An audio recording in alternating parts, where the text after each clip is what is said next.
Hey, I called it, didn't I, for Dragon Ball Sparking Zero? What else can I say except you're welcome for everyone using my talking points? What else can I say except you're welcome? You got people every day acknowledging the failure that is Dragon Ball Sparking Zero. Every video is using my talking points that I talked about months before the game even dropped. I told everyone what this game was going to be. But did they listen? No, they were so tied up in my visuals. They got y'all good. But hey, look at what's happening. I led the charge, and now every day, thousands of videos are dropping for Dragon Ball Sparking Zero. But not the ones that you would expect, right? Because every day you're seeing people rebel against this game, talking about how Dragon Ball Sparking Zero is boring. Just like I told you that it was going to be. And then the only way that these Sparking Zero glazers, these people who were calling all these people talking out about Dragon Ball Sparking Zero, having their justified outrage at Dragon Ball Sparking Zero, the only way these Sparking Zero glazers can keep and defend themselves is by calling people delusional while they're afraid to play rank because they want to protect their precious Z rank. Imagine playing a game and being afraid to play rank because the game is so garbage you want to protect your rank that doesn't mean anything. Like, saying that you're a Z rank in Sparking Zero is like saying you're a high rank when you know you've been playing mods in Xenoverse 2. Don't get me wrong, we have that problem, but that's a Bandai Namco thing, just like it's a Bandai Namco thing for this game not being fixed. Hey, people are sitting up here praying for patches, hot fixes, and updates, and not knowing that that's not going to save them. And just like I said the other day, you got Games Radar and other journalism sites coming up and acknowledging the failure that is Dragon Ball Sparking Zero. 90% of its player base already gone in under 4 weeks. That's a failure, okay? It did not last anywhere near as long as Xenoverse 2. Xenoverse 2 has won. And I only bring up Xenoverse 2 because Sparking Zero glazers, whenever they're, confronted about the failures and shortcomings of Dragon Ball Sparking Zero, they always want to compare it to Xenoverse 2, a game that has been around, that has successfully been around for over 8 years, a game that has sold DLC after DLC after DLC and still going, a game that everyone constantly buys to the point that it has 13 million sales to Sparking Zero's 3 million that at this point it won't be selling anymore because people are done about it and it has bad word of mouth. People are not going to be buying this game, so it won't get anywhere near as much as Xenoverse 2. That's done. This game didn't last as long as Xenoverse 2. That's done. So at this point, what else can I say except you're welcome? Because I told you, I warned all of you. I said this before this game was even finished. I told you, looking at the gameplay, yeah, this is not gonna last. Why? Because the gameplay just isn't there. You have a half-ass story mode that I don't even want to call it a story mode. You have a PowerPoint presentation. Disrespect. Well, I don't care. We've heard about the story of Dragon Ball 1,000 times. How disrespectful are you? That doesn't mean you get to half-ass it. Oh, well, you better tell that story 1,001 fucking times. How dare you disrespect Akira Toriyama by bastardizing his work with a PowerPoint presentation? Fuck you. That's why people deserve to hate your game. But we got to animate textures. The game's visuals. Look, you still doing the dumb shit of putting characters that have the anime look across a super hyper realistic background. Nobody cares where the destruction isn't even there. I'm glad, because people are using my talking points to talk about how the stage destruction isn't there. Who told you that? Who told you? Oh, that's right. The natural selection in-game of all games told you that from jump. But did you listen? No. Are you using my talking points? Yeah, and that's cool. Use my talking points. Crash this game. I led the charge. We all leading the charge. This game is done. It's cooked. It's done. It's not coming back because first impressions are everything. This game is not going to outsell Xenoverse 2 at any point in time. Xenoverse 2 is 13 million and going. 13 million and still freaking going. Still getting DLC because it has a consistent player base. Now, Spark and Zero already lost 90%. That's before the real player drop off starts happening because after about 3 months, naturally the player base already debates to where people go on to other things. So now of that 10%, you have people that are still going to leave just naturally.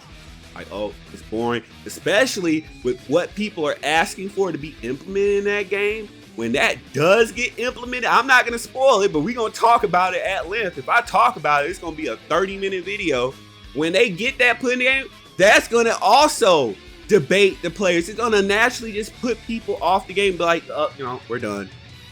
Pulling out. And then of all those people who are streaming Spark and Zero, who are you going to stream against with all your player base is gone? You on PS5, it don't matter because when people are leaving daily and you're sitting there for 20, 30, 40 minutes waiting for a match, what are you going to do but stream yourself playing with your friends? Nobody cares about that because the randomness is gone. The novelty of unknown opponents is gone. I've already noticed the numbers for Spark and Zero, they're in the toilet. The analytics for Spark and Zero, the data, it's gone because nobody cares. Who's going to care when you get through begging for nerfs in this game? And then even then, if they do implement, because I know, oh God, that's a video in and of itself to talk about. Because they don't know what they're asking for, from whom they're asking for it from. But this game is a failure. Now, I like that Spark and Zero failed because, again, I called it, I knew it. It doesn't have the content to flesh it out. It does, again, everyone agrees. I've had many people, thousands of people come to me. Yeah, I had to forgive Xenoverse 2 because we didn't know how good we had over here. The gameplay of Spark and Zero is boring. Boring. That's what they've said. I'm not lying. Again, you see these other people who are trying to defend Spark and Zero, they've already acknowledged that's what people have been saying. That people are saying that Xenoverse 2 is a better game, and it is. Look, if I play Broly in Xenoverse 2, he can do a number of different things. He has different play styles. That's before you talk about the Super Soul system that gives him, it's like you playing like a potential 10 different Brolys with that, right? And you can play different play styles regardless of what you want to pick. This game doesn't even have customization like it lied about. So then you're limited to one move set, one play style, which is like everyone else's. You don't have a different play style for Broly than you would for Hit, than you would for Gogeta, than you would for Super Saiyan 4 Goku. Everyone plays the same. The only difference is the Blast 1 skills, and when they whine and get those nerfed, then everyone is going to be uniform. You already playing skins, but it's going to be even more obvious that all you're doing is playing skins. Their neutral game looks like trash. They don't have footsie, they don't have anything else because everything else looks like trash.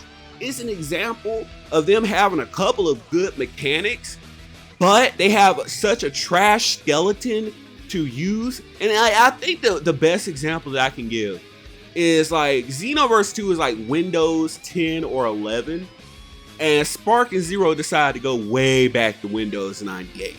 Like you went back, and don't get me wrong, people love. I don't even think going back would be the appropriate metaphor, or in this case, because they went worse than BT3. But again, everyone appreciates BT3 for what it was in its time, right?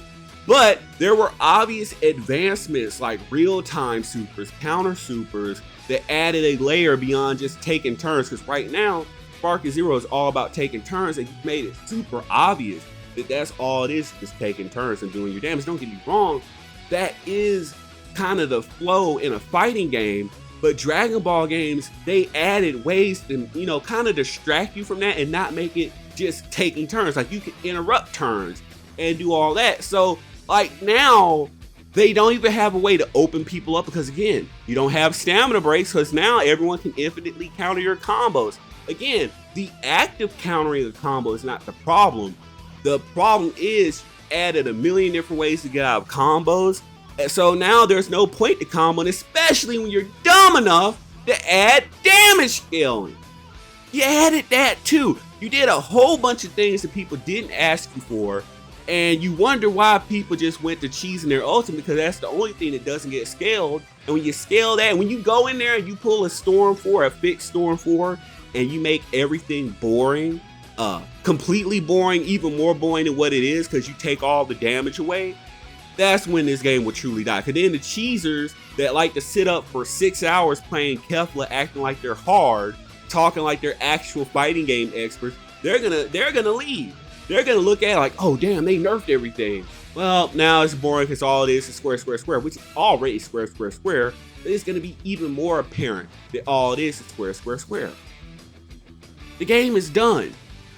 There's nowhere to go. Y'all Sparking Zero Glazers, y'all are going to be the only ones playing with yourselves like you probably do in real life, because you're losers and you've never seen a real woman, because you like big sweaty men and you don't like curvaceous women. But you know, you're gonna be the only ones circle jerking in your little Discord servers while your community is a tumbleweed. It's a desert with a tumbleweed.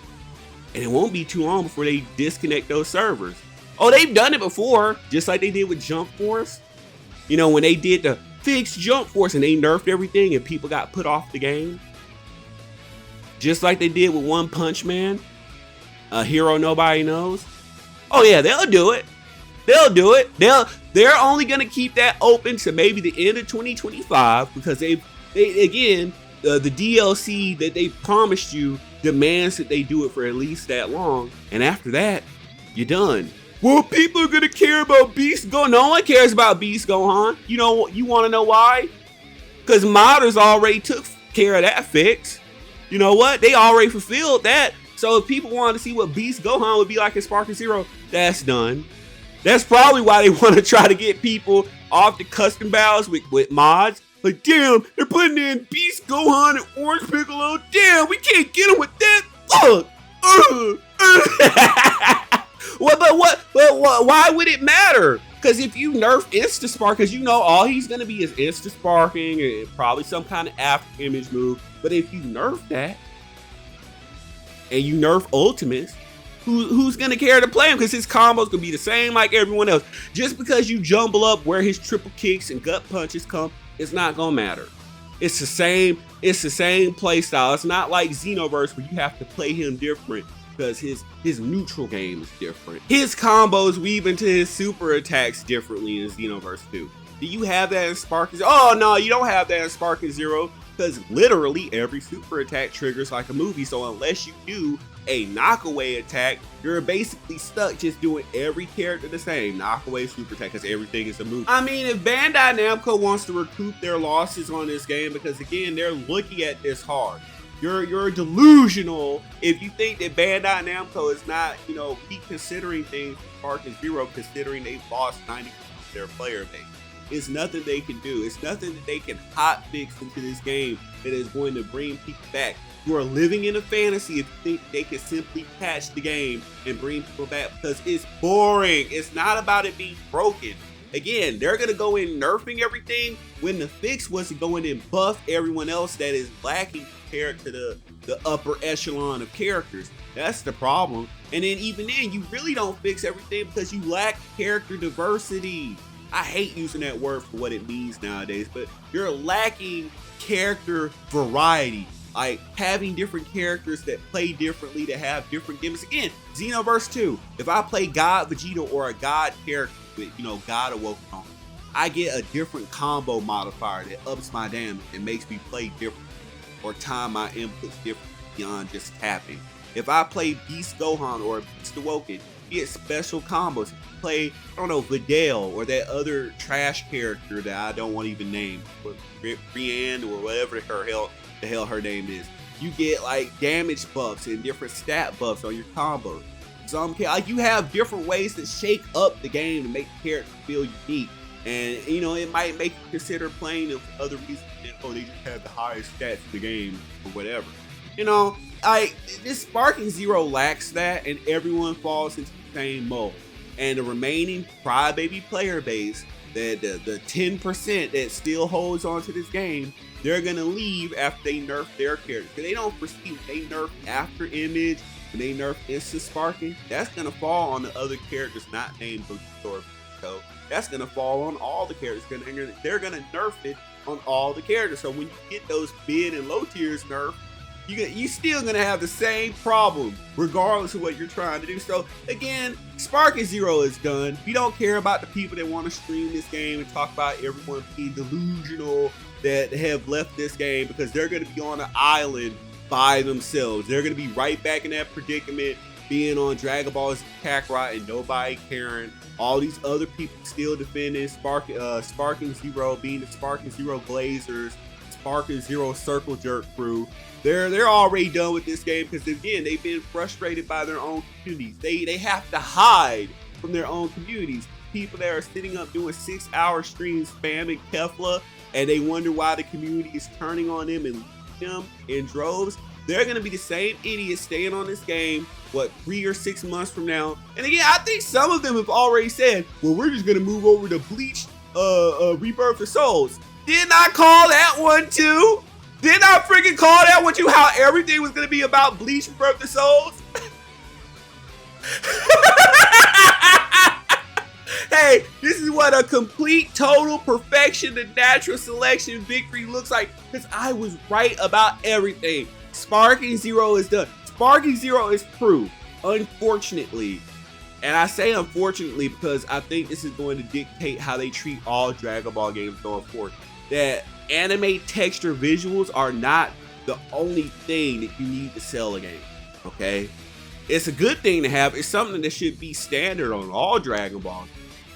But unfortunately, I think they're going to be like stingy and cheap, and that's going to just drive more people away. Now that they invested all this money and it blew up in their faces like this, I think that they're going to sabotage Dragon Ball games. And I think that until we get more people off of Bandai Namco, unfortunately, I don't think we're going to get another good Dragon Ball game.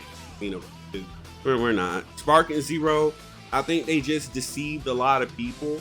And it shows when you got 90% of your player base leaving, that's indicative of you deceiving people and people finding out the game is trash and then leaving out the back door like, nah, we good.